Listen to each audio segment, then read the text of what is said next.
Well, our subject tonight is in or out, and relating, of course, to the Brexit, the exit of Britain from the European Union. Now, make no mistake about this. This is a very fundamental issue. This is not a storm in a teacup. Now, the Brexit vote could change everything and plunge Europe into a financial chaos. That, in fact, is how it is seen. So then, how it will turn out, which way the dice will roll, we don't know as yet. Nevertheless, a referendum is in fact a barometer. It's a barometer to the heart and the soul of a nation, but it is not legally binding. So that whatever decision is made here to maybe Brexit has to be ratified through the British Parliament.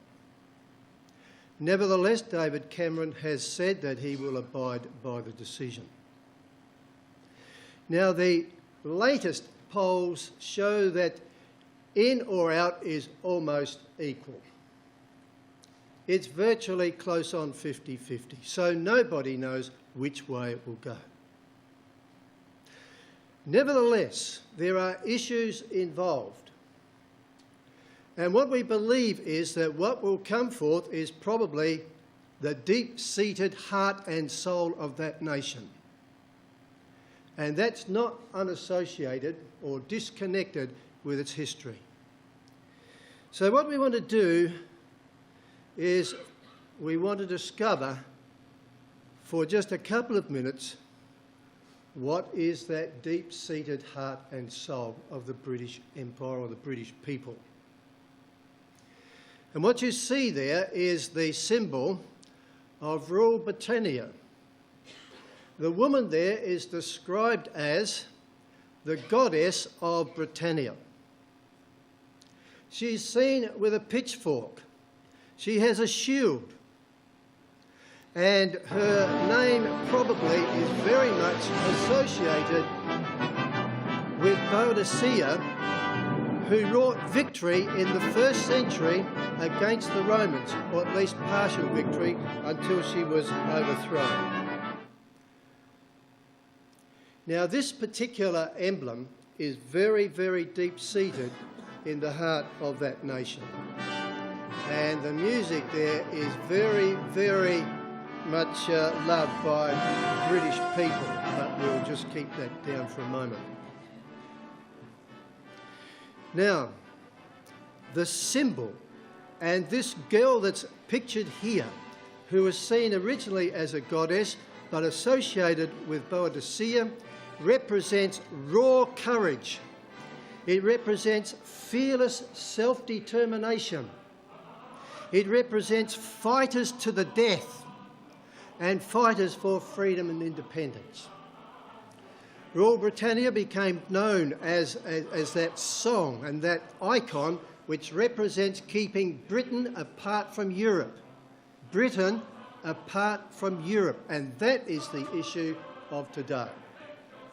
So then let's move on, and what we're going to see is that spirit is not dead. Some of you in this hall will remember Margaret Thatcher, who in 1982 stood up with that same spirit of Britannia and sent a fleet of English naval vessels right down the other end of the world and there to rescue the Falkland Islands against the Argentinians. That is the spirit of this nation. And she stood up with resolve and courage and in the end won the day. Now, before we actually move into this subject, we want to just simply indicate our position as Christadelphians, which our chairman has somewhat mentioned tonight. We don't have any political affiliation. We do not know the result of this coming referendum. It could go one way or the other. It is a 50-50 situation at the moment. Our platform is our knowledge, a platform rather, of knowledge and presentation is Bible-based. That's where our skills are, perhaps. We believe that God rules in the kingdom of men and that his will is sovereign. This is God's decision, and we want to show you tonight why. And then finally, we believe that Bible prophecy reveals to mankind the purpose of God with this earth. So if we want to know what God's position is, then we have to read our Bibles. And so we want to now just draw closer to the situation and try and understand what is gripping this nation and why indeed it is so important, not only to Britain and to Europe, but the whole of this world. Before we do move on, the Christadelphian position has always been, since 1847, that Britain will be no part of the European Union, of the empire that will be raised up in that old Roman territory. So then, signing a new constitution for Europe. This is really what it's about. On the 29th of October 2014, a momentous step forward was taken by the EU heads of state and government who gathered together in Rome for the signing of the Constitution. Now, the signing took place in the reception hall in Rome under the raised hand of Pope Innocent, indicating the presence of the Church, and its objective was to unite all Europe together in a modern version of a Roman Empire, and that was to include Britain. Now, in 2003, it was Tony Blair who officially took Britain into that union. So the Constitution now marks a new phase in EU matters. It binds the members together more completely, politically, than any other previous treaties which have dealt with such matters as economy, justice, police affairs, and the Constitution incorporates all the individual nations of Europe into one federal body and in a very real way fulfils the absolute requirements which we have in our Bible in Revelation 17 and verse 17. So Britain is now in it. And what it means is this, that the Constitution will mean that national parliaments will be reduced to little more than city councils. In other words, they will lose their own authority, and the whole meaning of a genuine democracy will go. This may suit some of those countries in Europe, but definitely not Britain. So let's go to Downing Street and see what the situation is from the parliamentary point of view. On Monday, I will commence the process set out under our Referendum Act, and I will go to Parliament and propose that the British people decide our future in Europe through an in-out referendum on Thursday, the 23rd of June. The choice is in your hands, but my recommendation is clear. I believe that Britain will be safer, stronger, and better off in a reformed European Union.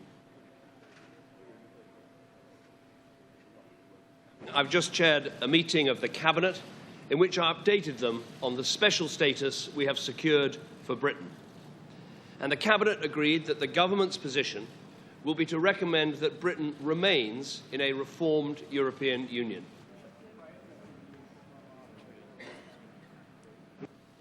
Now I want to speak directly to the British people to explain why. We are approaching one of the biggest decisions this country will face in our lifetimes, whether to remain in a reformed European Union or to leave.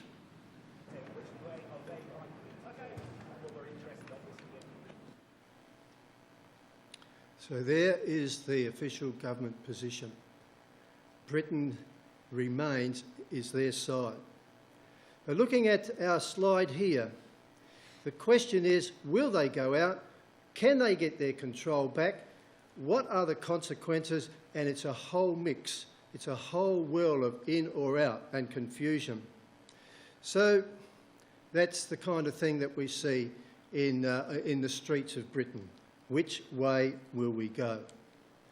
Now, you need to understand that, and this is quoting from some of the papers, this particular comment, Prophecy Newswatch, the EU is a horribly anti-democratic, bureaucratic monstrosity. This is suffocating the life out of most of Europe and a little bit more with each passing year. So if I was British, and this is an American comment, I would most definitely be voting to leave the EU. Now, let there be no illusion about the trauma of Brexit. Anybody who claims that Britain can lightly disengage after 43 years enmeshed in EU affairs is a charlatan or a dreamer, or has little contact with the realities of global finance and geopolitics. This is not a small decision. Now, even after a trade deal, a long transition may follow. Senior EU and British officials expect a divorce. A separation could take a decade in total. We are not talking about 5 minutes. It is going to take a long time to disengage the enmeshments between Britain and the EU. So, are we going to see the spirit of rural Britannia coming to the fore again? Leader Nigel Farage is with me now. Good morning to you. Good morning. Starters' orders were off, as it were. Now, whatever you think of the Prime Minister's deal, he has at least fought the good fight.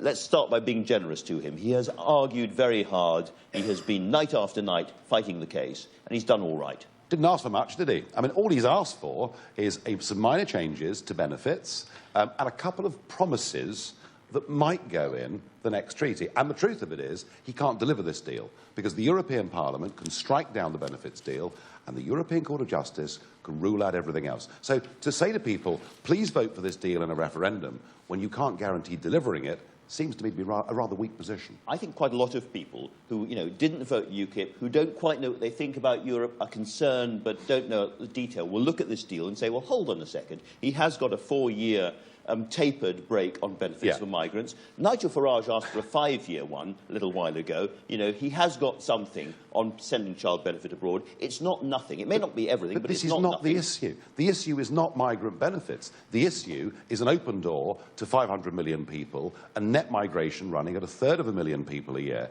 And this under a Prime Minister who promised us he'd reduce migration to tens of thousands a year. The issue is the fact we're paying over £50 million a day in a membership fee, and nothing's been done to change that. And the biggest issue of all is our Parliament and our courts cannot strike down European law that's against our interests. They're the issues that people will make their big decisions on in this referendum, not the marginal issue of migrant benefits. Well, let's start with that. Well, let me shed some light on it. There is one absolute certainty if we vote to leave the European Union, and that is that we will be in charge of our own country. We will make our own laws. We will run our own ministerial departments. I thought Michael Gove's comment yesterday that every day ministers are told, sorry, Minister, you can't do this, it's against EU rules, shows you the extent to which we've given away control of our own future. We will be in charge. And if we vote to remain, we're voting to remain in a union whose currency is failing, whose migrant crisis has led, according to the chief of Europol this week, to up to 5,000 Islamist extremists coming into Europe in the space of the last year, and will be part of a Europe that wants Turkey to be a member within 5 years. So then, this fellow makes a comment in respect to another requirement of the European Union, the EU. They're asking for more money because of the migrant crisis. Now, he said they're already paying $50 million a day. Now they want a whole heap more. Where is it going? Well, who knows? Now, throughout our 43-year membership, and this is again a comment from an English paper, of the European Union, it has proved increasingly greedy, wasteful, bullying and breathtakingly incompetent in a crisis. That is the European Union. The truth is that those extremely prominent European banks are headed for a collapse even without a Brexit. It's going that way. But if there is a leave vote, that will just accelerate the process. That is the possible imminent future.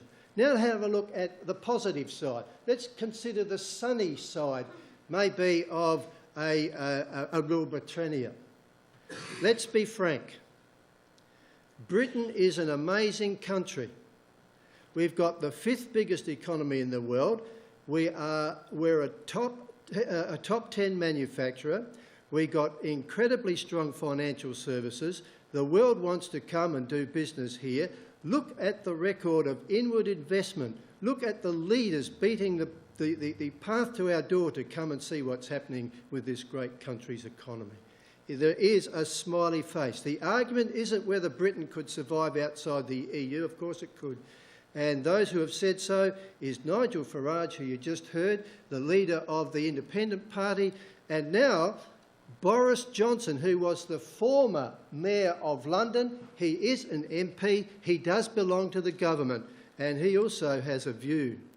Political project that is basically going on now for decades, which Britain has been a member of since 1975, and I now think is in real danger of getting out of proper democratic control. That is my view, and it's a view I've held for a long time. I've written a huge number of articles about it. And when people talk about sovereignty, this is not something that is possessed by politicians.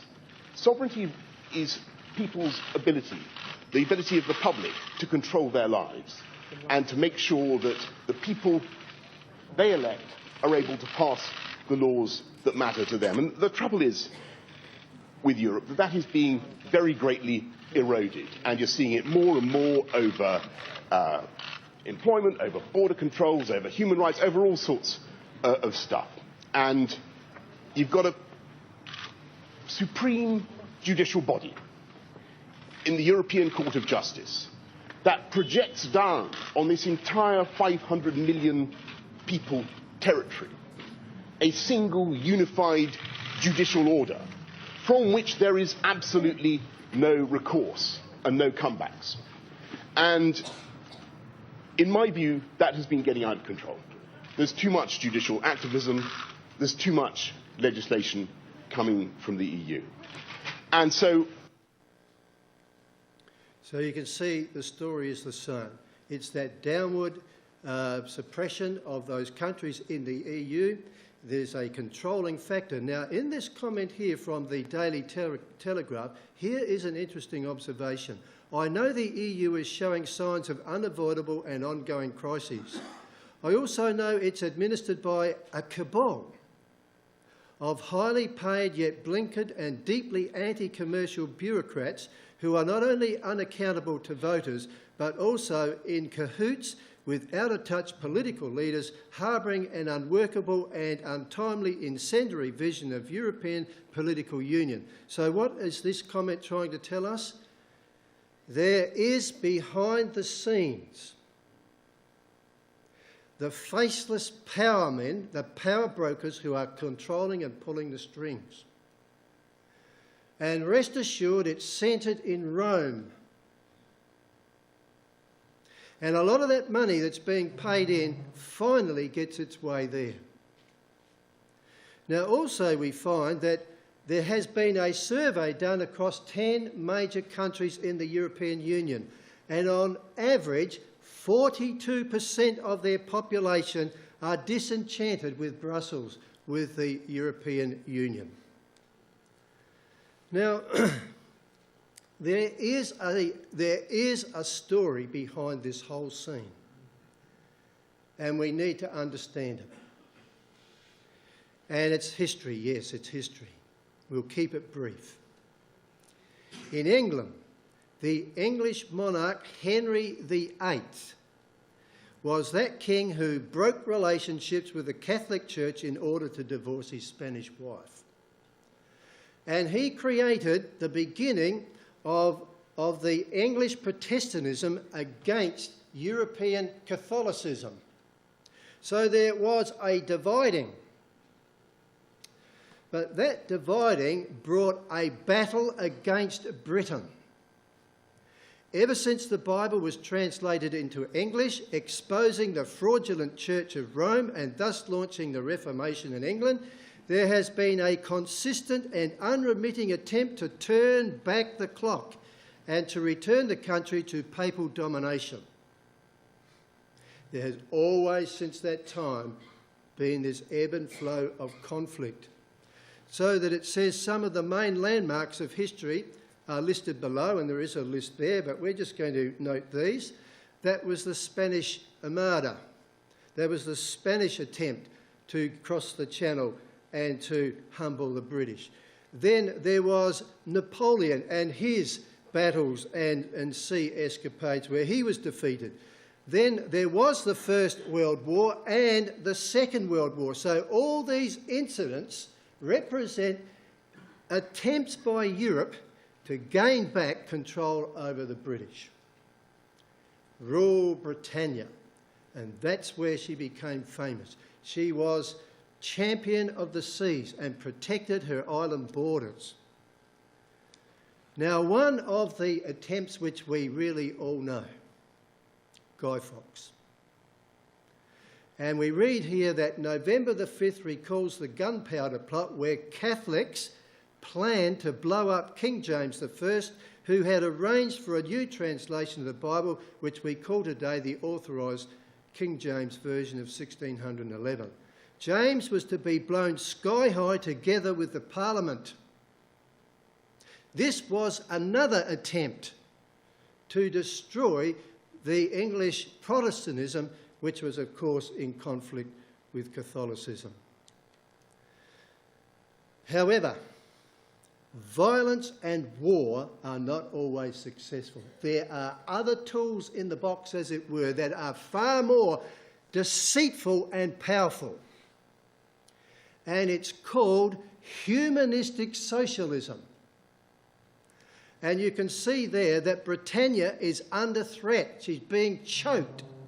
And she's being choked by humanism, which is being promoted by the Catholic system. And if you have a look at that cartoon to the top right, there's the Romish doctrine, which involves all kinds of perversions and corruptions and lies, all wrapped up in humanism. And humanism is all about taking God out of the heart of man, as well as his morality. If you look at the bottom left-hand corner, you will see Queen Victoria holding a Bible. And it was the Bible that provided the substance for British morality. And it was a very high standard. But it was etched and eroded out by this socialist humanism. And the morals of Britain today are no better than Europe. And in that way, this system of the European Union has gradually been creeping over the channels under the guise of Rule Britannia.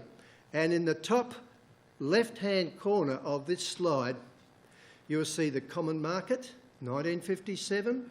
You'll see the European Economic Community, which it became in 1958. You'll see Britain joining the European Union in 1973 and signing the Constitution in 2003 and 4. So gradually it's being choked. And gradually Europe is taking over. And that's what you've heard on the slides before. Now it says here, a plan to unite Europe under the Treaty of Rome was commenced in 1957 and has gradually evolved to become the European Union that we see today. This United States of Europe is governed by Catholic social doctrine. Is sufficient to demonstrate that it is in fact the hand of Rome that pulls the strings and produces the menu. And in the top left-hand corner you see a Roman Pope basically giving authority in the Church of England. That's how far they've got. And now the British have a chance to make a decision about that. We want to just cover across some issues of Bible prophecy which clearly indicate what the result will be, whether it's June 23 or in the future, but what the result will be. So we've tried to gain a little appreciation of what the matters are. Now we want to turn to Bible prophecy.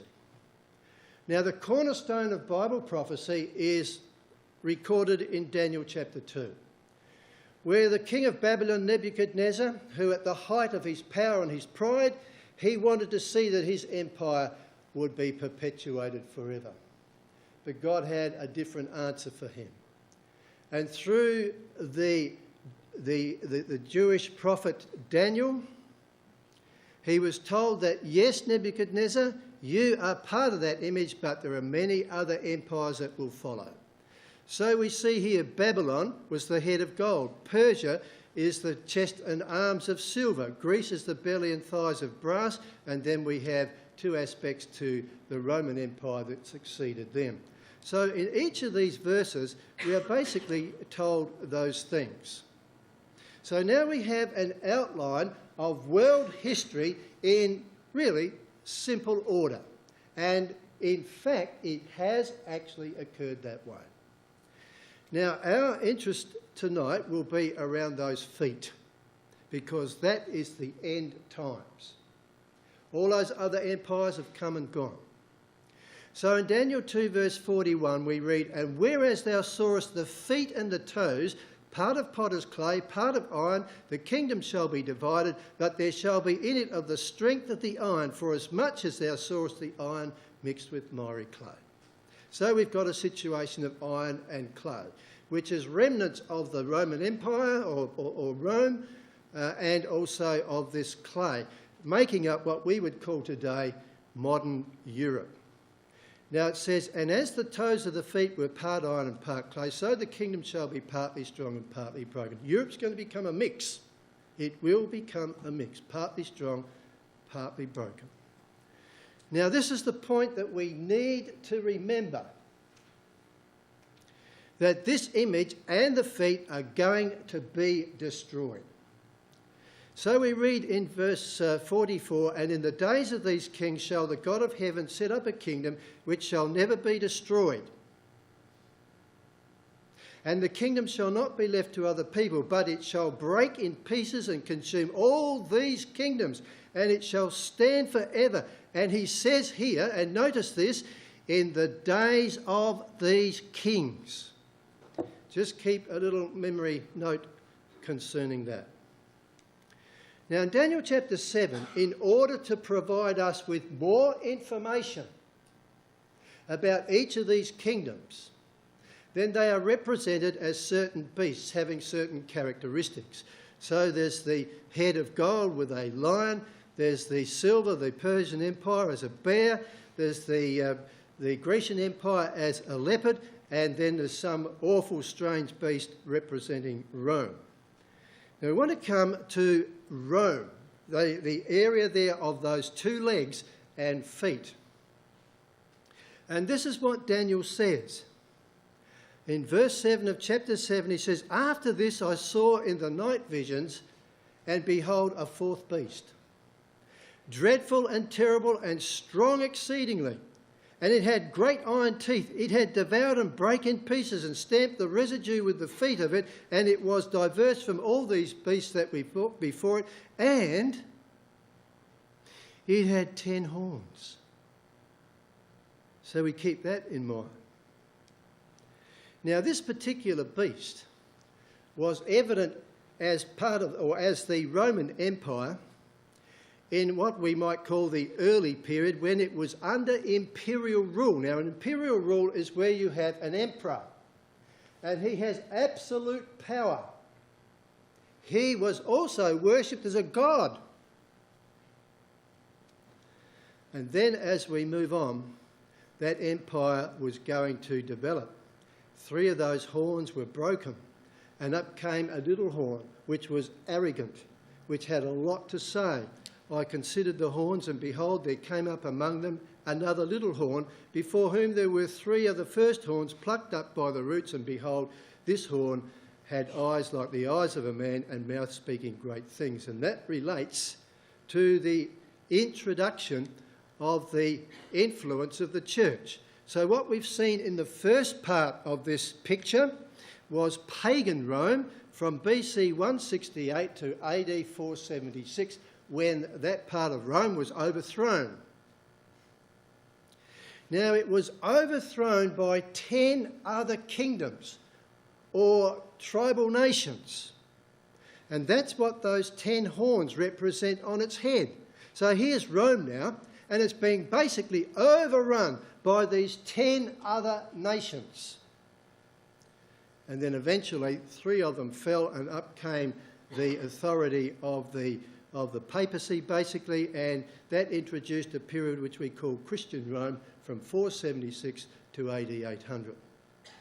Now, you might be wondering where we are aiming. Here it is. Those 10 horns, ladies and gentlemen, are 10 tribal nations, if you like, that invaded into the area of the Roman Empire and ensconced themselves there. So they became part of the empire. Have a look at Britain. Have a look at Britain. It is not one of the 10 horns. Now, those horns are listed here, those nation peoples, the Huns, the Vandals, the Visigoths, the Burgundians, the Gepidæ, the Lombards, Franks, Suevi, Alani, and the Bavarians, but not Britain. It is not part of that Romish system. Now, that's what we must remember. Now, those 10 horns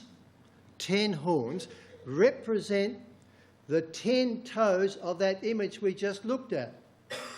And that image is destroyed. So these kingdoms making up Europe are going to be destroyed, but Britain is not within that. So there is Bible facts. Now, just looking at that map, that indicates where these 10 kings have basically ensconced themselves in the territory of what was the Roman Empire. Now, time moves on, and eventually we must get to the end of the road. And when we come to the last book of the Bible, in Revelation chapter 17, we see the development of this beast. And now he has 10 horns, which we're familiar with, but now he's got 7 heads, and astride his body is this harlot, this arrogant woman who's in control. And she has that beast under her aura and her power. So we read, he carried me away in the spirit into the wilderness, and I saw a woman sit upon a scarlet-coloured beast, full of the names of blasphemy, having 7 heads and 10 horns. See, there's our identification with this Roman beast. But now we're looking at it in an end time, our own times. And it says, in order to identify the woman, well, she was arrayed in purple and scarlet colour, decked with gold and precious stones and pearls, having a golden cup in her hand, full of abominations and filthiness of her fornication. She is a religious harlot. She is an abominable and religious system, and identified with purple and scarlet and precious stones. And there's only one religious system in the Roman territory that can answer to that, which is the Roman Catholic Church. So she, in verse 5, is described as Mystery, Babylon the Great, the mother of harlots and abominations of the earth. Now, we have our 10 toes and our 10 horns. And as we go through the passages here of Revelation 17, we are told that this early arrangement of the empire went into, as it were, perdition. But it's going to rise out of that again. It's going to be manifest again in all its aura, in all its horror, in the last days. And we notice in verse 12 of Revelation 17, it says, and the 10 horns which thou sawest are 10 kings. See that? Which have received no kingdom as yet. Right? No kingdom as yet, but receive power as kings 1 hour with the beast. So they're going to come together and form an alliance with the beast system. Have a look again at the map. England is not involved. So then, verse 14, and this is what we keep in mind. These, that is, the 10 kings in that beastly system, shall make war with the Lamb. And the Lamb shall overcome them, for he is Lord of lords and King of kings, and they that are with him are called and chosen and faithful. This is a divine intervention. This is Almighty God moving in through the King of kings and Lord of lords. That is his own Son and his immortal associates, who in the Bible are known as those who are called and chosen and faithful. Europe will be destroyed as we know it. But you see, ladies and gentlemen, there is a future for England, which we'll show you in a moment. But just before we do, this is how amazing Bible prophecy is. We're not telling you stories and fantasies. Looking across that top, we see the progression of this Roman beast from the pagan Rome going through Christian Rome, then to papal Rome, when the papacy was very much preeminent in the times of the Holy Roman Empire. And then we come to its final manifestation called Catholic Europe. And Catholic Europe, if you look just above that little name tag, we have a woman astride a beast. And when we represent the modern EU today, we have a poster of a woman riding a beast, holding up the flag of the European Union. And then coming across, we have a sculpture, a metal sculpture, which is placed in the front of the EU headquarters in Brussels. The beast, Zeus and Europa. So you cannot miss the associations of the Bible with what this particular system is presenting itself as. Just to make a comment about the heads. Going across the history of this Roman system, there have been 7 different kinds of political rulership. The 6th head there is from 27 BC to 476 AD, and it's an imperial time. Now, an imperial time, as you see on the photos there, or the pictures there, is the time when the empress ruled. And as I said before, an emperor had absolute authority to the point where he wanted to be worshipped as a god. He was the protector of his own religion. And we are told in Revelation 17 that there's yet to come in Europe another head, if you like. It's the 8th head, but it's like the 6th. It's imperial. So we're expecting in the near future that the whole system of governance in Europe is going to change, and we are going to see an imperial system established. Who could be the emperor?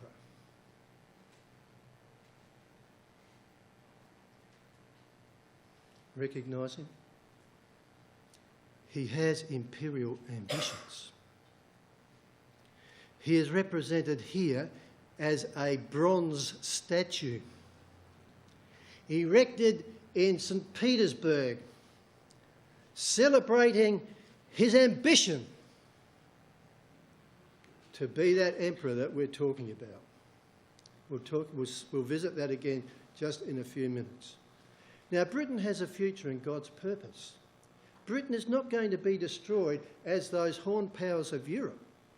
In Isaiah 60 and verse 9, we're told, "Surely the isles shall wait for me, and the ships of Tarshish first." Now, Tarshish is a name for Britain, which we'll just note very quickly a little later. "To bring thy sons from far, their silver and their gold with them, unto the name of the Lord thy God, and to the Holy One of Israel, because he hath glorified thee." So they're going to be involved with their merchant navy, bringing Jewish people back to the land after this European monster has been destroyed. Now let's just think for a moment. There are some very, very interesting issues emerging. That heading at the top says EU leaders are planning a post-Brexit future without the UK. So you've got to look forward. And what they understand is this, that closer integration in a post-Brexit EU is likely to take the form of tighter security and defence collaboration against the backdrop of aggression from Russia in the east and the threat of Islamist terrorism, enhanced by the war in Syria and instability in neighbouring Turkey. Okay, that's our world today. They know they need greater security, and particularly with the invasion of refugees. Now read the words in the bold. Plans to embrace the military role of the European Union, potentially paving the way for a future EU army. That means an army that could be gathered together out of 10 kingdoms and probably for a future purpose.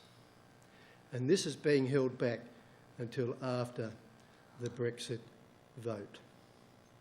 Now, world leaders have been united in urging David Cameron to keep Britain in the EU, with one notable exception. Even Barack Obama flew across to London to address the Parliament to tell them to stay in Europe. Vladimir Putin says, come on boys, exit. One notable exception. Now we read here that Brexit would have strengthened Russia's position in Europe and increased Gazprom's grip on the European energy market. Yes, Vladimir Putin will enjoy the spectacle and seek to exploit it. So he's clapping those who are pushing for a Brexit. Now, British people, we are told by their papers, should reflect on the fact that the only leader who would stand to gain from a British withdrawal from the European Union is Vladimir Putin. Now, there are several reasons for this thinking, so let's just explore them. There are 4. The first is geopolitics. Undoubtedly, the destabilisation of Europe, the EU, is a foreign policy priority for the Russian president. He wants to see Europe in a mess, because then it'll get all put back together like those 10 toes and 10 horns, and he will be the emperor.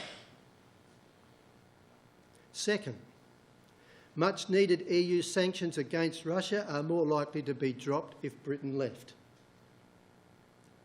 Thirdly, Britain has strongly supported an independent European energy strategy. Economically and strategically, it is vital for Putin that EU countries remain reliant on Russian vast supplies of gas and oil. He's looking after himself. Now the fourth. The fourth is that it brings his personal ambition one step closer. The emperor of a newly reconstituted Roman Empire. And we've seen that implanted in the prophecies of Revelation chapter 17. So you see, we are marching on. We are marching on the road to Armageddon, which we read tonight in Ezekiel 38.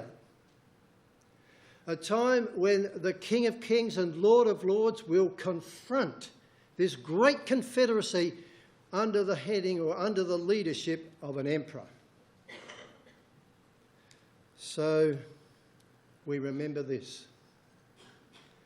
In Acts chapter 17 and verse 31, the Apostle Paul said that God has fixed a day on which he will judge the world in righteousness by a man whom he has appointed, and of this he has given assurance to all by raising him from the dead. That man was his own son, the Lord Jesus Christ. God's appointed a day when this man, the King of Kings and Lord of Lords, is going to intervene. Now, we read tonight from Ezekiel 38.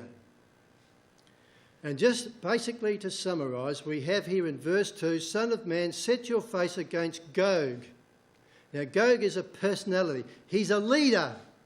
He will be this emperor of the land of Magog, the prince of Rosh, Meshech and Tubal, this being the New King James Version, and prophesy against him and say, thus saith the Lord God, behold, I'm against you, O Gog, the prince of Rosh, Meshech and Tubal. Now, Rosh historically can be shown to be the most ancient form or appellation or name of Russia. It was the Rossai who actually evolved out of the territory of Ukraine.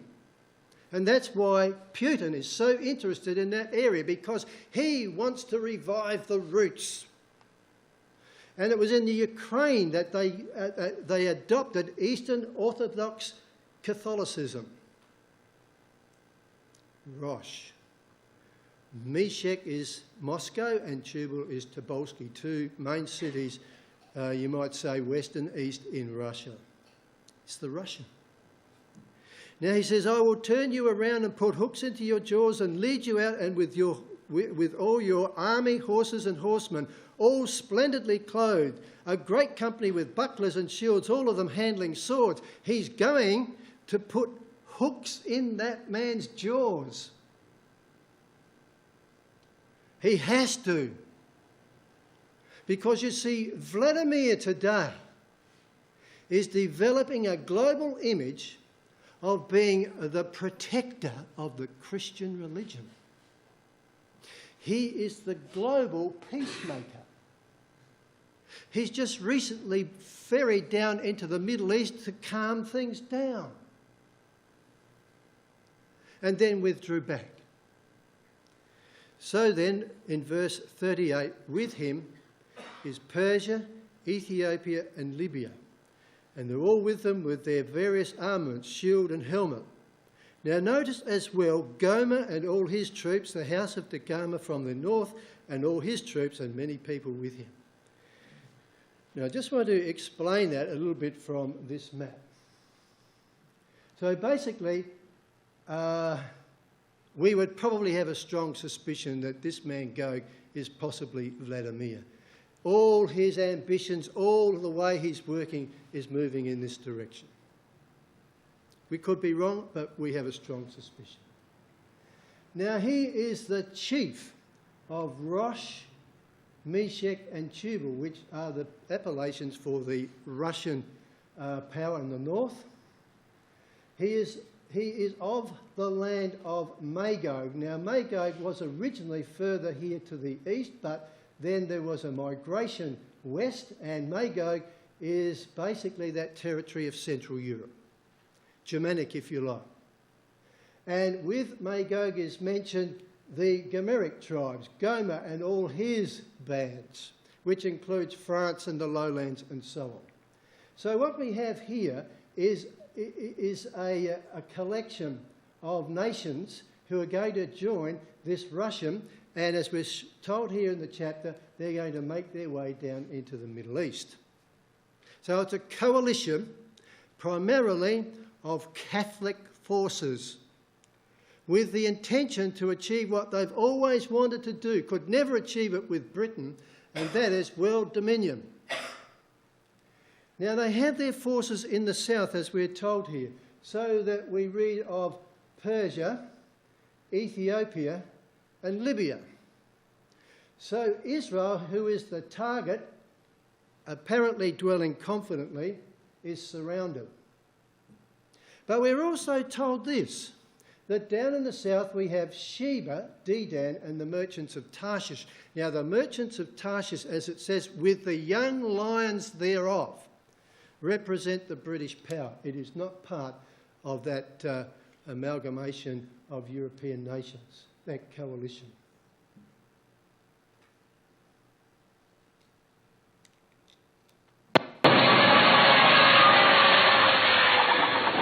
This is the truth.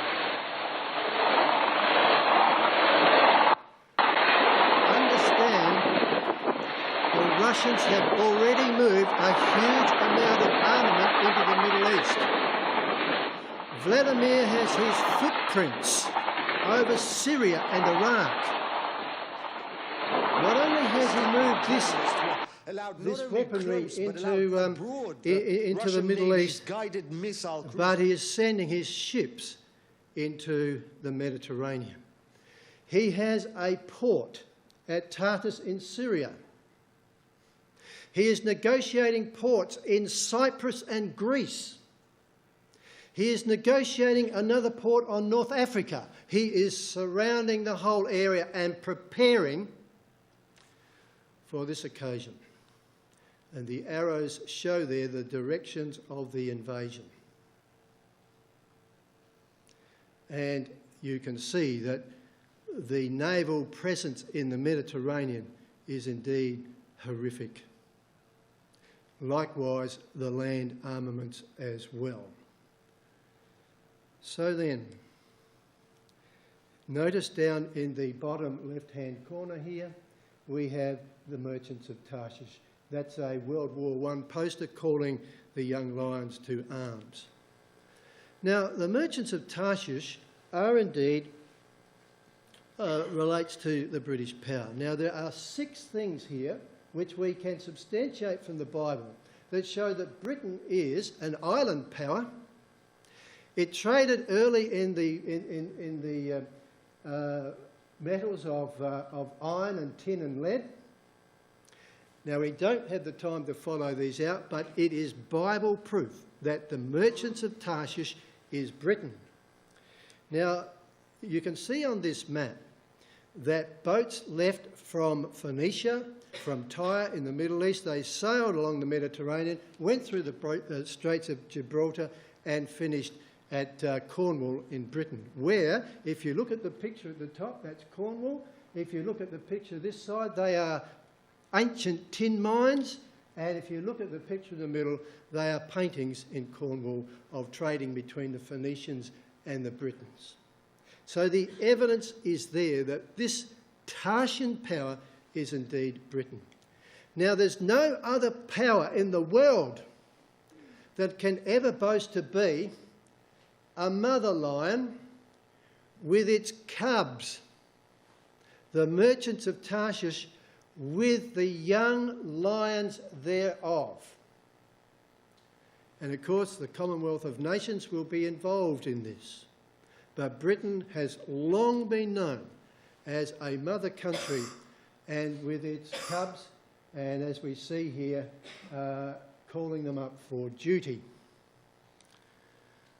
Now, we want to finish on this, the last part of Ezekiel, because Britain is not going to be actively involved in destroying that coalition from the north. This is God's prerogative. This is for the King of Kings and Lord of Lords. Oh yes, there will be protests from Britain and Sheba and Dedan, those with them in the south. But it's God's battle. We read here, which is the last verses 21 to 23 of Ezekiel 38, and I will call for a sword against him throughout all my mountains, saith the Lord God. Every man's sword shall be against his brother. It'll be a mutual destruction. That's the way God works. And I will plead against him with pestilence and with blood, and I will rain upon him and upon his bands and upon many people that are with him, and overflowing rain and great hailstones, fire and brimstone. This is the artillery of heaven. And thus, says God, I will magnify myself and sanctify myself, and I will be known in the eyes of many nations, and they shall know that I am the Lord. And that's how we started, and this is how we finish. That it's God's will that will determine what will happen in Britain in the next few days. But understand this, it is hugely important, because it may well open a window which tonight we have seen is the beginning of a pathway to Armageddon. So with that, we just finish on this, and Brexit is inevitable, either now or in the future, and for the benefit of our